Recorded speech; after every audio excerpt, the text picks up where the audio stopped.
Mesdames, Messieurs, bienvenue à cette nouvelle édition de la revue de la presse étrangère francophone, essentiellement française, mais également libanaise, puisque nous allons entamer cette édition avec un regard porté sur le quotidien libanais d'expression française, L'Orient le jour, qui nous annonce que la Jordanie a déclenché l'opération du martyr Mouad. La Jordanie a en effet annoncé hier avoir frappé des positions du groupe Daesh, l'État islamiste, après avoir promis de riposter sévèrement à l'exécution d'un de ses pilotes militaires brûlés vifs par le groupe islamiste. Des dizaines d'avions de chasse ont mené à 11 heures locales une série de frappes contre le bastion de Daesh et toutes les cibles ont été détruites, a ainsi affirmé l'armée jordanienne citée par le quotidien libanais. Des camps d'entraînement et des dépôts d'armes et de munitions ont été touchés, affirme un communiqué jordanien expliquant que les opérations se poursuivront jusqu'à l'éradication de ce groupe qui se veut être un État islamiste en Syrie et en Irak, le groupe Daesh. Le communiqué ne précise pas le lieu des frappes. La Jordanie, qui fait partie de la coalition internationale anti-djihadiste dirigée par les États-Unis, mène habituellement des raids en Syrie, où s'était écrasé en décembre l'avion du pilote Mohamed El-Kassasbe avant qu'il ne soit capturé par Daesh. La télévision jordanienne a annoncé que les manifestations étaient attendues aujourd'hui en Jordanie en solidarité avec la famille du pilote brûlé vif pour réclamer une vengeance impitoyable. Mercredi déjà, le roi Abdallah II avait affirmé que la riposte de la Jordanie et de son armée sera sévère.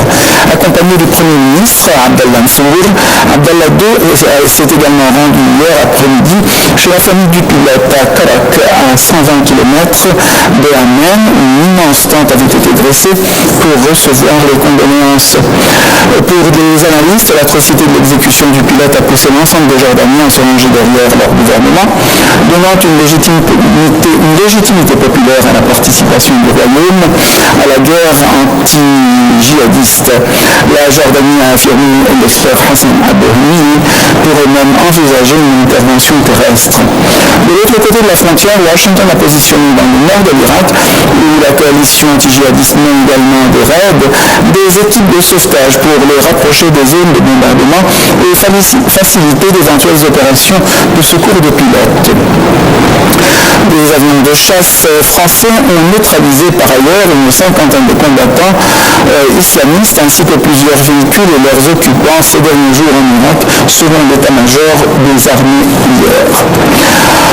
Mesdames, Messieurs, on ne peut que s'étonner du fait qu'on utilise toujours le terme djihadiste dans ces histoires-là et qu'on ne parle pas souvent des frères musulmans qui, finalement, sont à l'origine de cette mentalité djihadiste à travers le fanatisme qu'ils exportent à la population.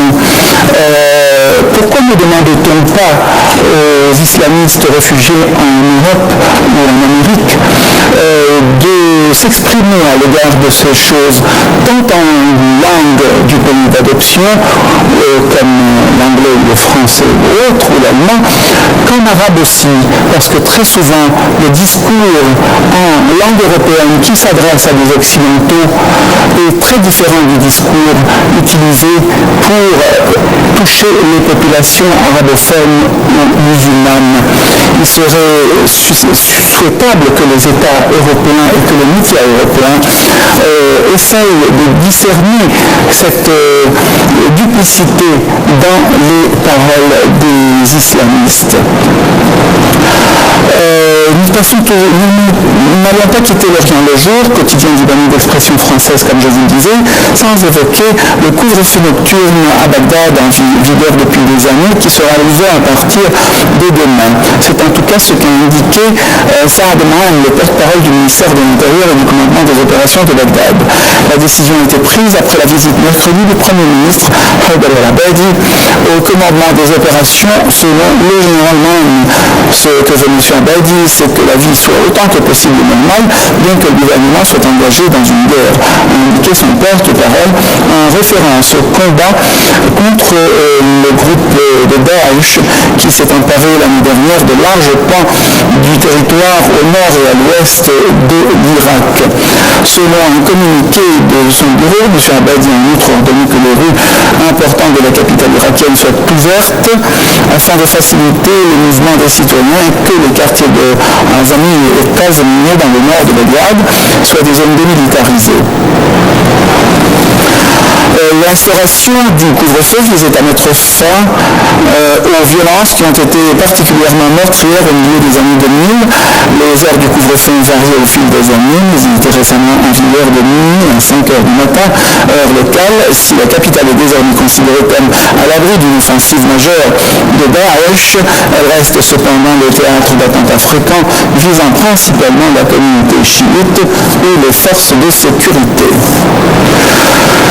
Nous quitterons le Liban et sa presse francophone pour la France, dont le quotidien de gauche Libération évoque la situation en Syrie voisine où les bombardements près de Damas ont fait plusieurs morts. Au moins 66 morts dans des bombardements menés jeudi par le gouvernement syrien contre des zones rebelles près de Damas en représailles à une pluie de buts tirés sur la capitale par les insurgés, selon une ONG. Permettez-moi, mesdames, messieurs, de m'arrêter là, parce que Libération évoque les insurgés, sans préciser qu'il s'agit là d'insurgés islamistes, sans préciser qu'il s'agit d'islamistes peut-être moins extrémistes que Daesh, mais toujours dans la lignée de l'extrémisme. Pourquoi la presse occidentale ne précise pas qu'il s'agit de combattants de Nusra, un mouvement islamiste, et se contente de jeter le blâme sur le gouvernement syrien? Certes, peut-être que le gouvernement syrien ne serait pas un modèle de démocratie à travers le monde, mais bien des pays, même en Occident, ne le sont pas non plus. Mais est-ce que l'alternative islamiste est un modèle de démocratie? Est-ce que ce qui se passe au nord et à l'ouest de l'Irak, ainsi qu'à l'est et au nord de la Syrie, est un modèle de démocratie? Les décapitations, brûler vif des pilotes, etc. Est-ce que ce qui se passe en Somalie aussi, où un mouvement islamiste en combat un autre, est-ce que ce qui se passait en Afghanistan avant l'intervention américaine, lorsque les talibans combattaient le Hekmatyar combattait tel autre groupe, toujours se référant à l'islam soi-disant, et un islam totalement innocent? Est-ce que c'était là la démocratie? Il serait souhaitable que les médias occidentaux révisent un petit peu leur politique. Certes, je le répète, peut-être que la Syrie n'est pas un modèle de démocratie, en tout cas de type occidental, mais est-ce que l'alternative est plus démocratique? Passons à un autre pays en tourmente, il s'agit du Yémen. Le quotidien français Le Monde évoque des discussions sur une sortie de crise, des discussions suspendues d'ailleurs. Alors que le pays est sans exécutif depuis 2 semaines, le chemin vers une sortie de crise au Yémen semble encore long. Une réunion parrainée par les Nations Unies s'est en effet déroulée dans la soirée du jeudi 5 février, hier, dans la capitale Sanaa, au lendemain de l'expiration d'un ultimatum fixé par la puissante milice des Houthis à la classe politique pour s'entendre sur une sortie de crise. Faute d'un accord, les discussions ont été ajournées à samedi. Selon les participants, les négociations étaient notamment axées sur un projet de conseil présidentiel de transition pour prendre les rênes du pays déstabilisé par la montée en puissance l'an dernier de la milice chiite. Un délégué du Parti socialiste impliqué dans les discussions a expliqué que le débat portait encore sur la composition et les prérogatives du conseil appelé à former un gouvernement de salut national et à préparer dans un délai d'un an des élections législatives et présidentielles. La crise politique qui secoue le pays a été exacerbée par la démission le 22 janvier du gouvernement et du président Abdelrahman Mansour Hadi sous la pression des Houthis chiites qui avaient alors pris le contrôle du palais présidentiel. Mercredi soir, une précédente rencontre qui avait rassemblé pendant 4 heures plusieurs partis politiques non alliés aux miliciens chiites s'était terminée également sans résultat. Sur le terrain, la tension reste vive dans le pays. Des miliciens Houthis armés ont fait irruption hier dans les locaux du quotidien indépendant Akhbar al-Yawm à Sanaa, où ils retenaient des employés